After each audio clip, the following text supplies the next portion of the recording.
We just come off of our first year. We're all a little bit in shell shock, but it's been a wonderful, magical year.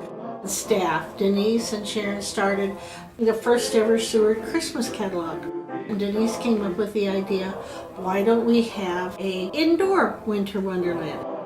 Charles heard that the floats were sitting and they were for sale from the Star City Parade. So all these things started gelling at the same time.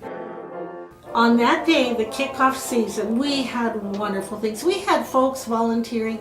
We had 300-400 children at the Santa when Santa Claus came to town.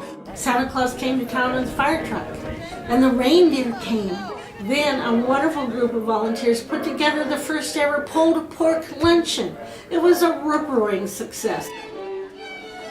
And then we opened up the Winter Wonderland, and we have to thank Gary and Sandy Pomeranke, who let us use the whole side of their building for 2 to 3 years so that we could put that up there. People worked all year long on some of those displays.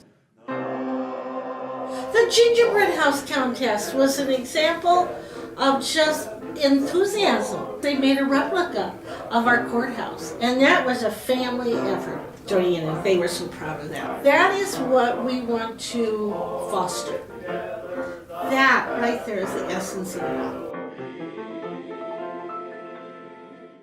And then we all took a deep breath, and poor old Charles was tearing around town, and we had our very first lighted evening Christmas parade. The streets were lined. It was cold. We had a helicopter with 8,000 lights on it here. We had churches, we had little children, we had folks with their brass band. We had kids from Omaha, the Marching Panthers. It was just phenomenal.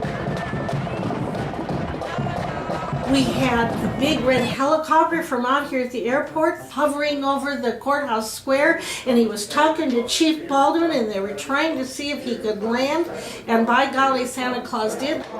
And he was the very last entry on the parade. That was how we kicked off the season in Seward, Nebraska in 2011. We now have a new annual calendar. We now have a wonderful indoor winter wonderland. So we're able to complement our wonderful historic downtown square and have a nifty addition for the holidays.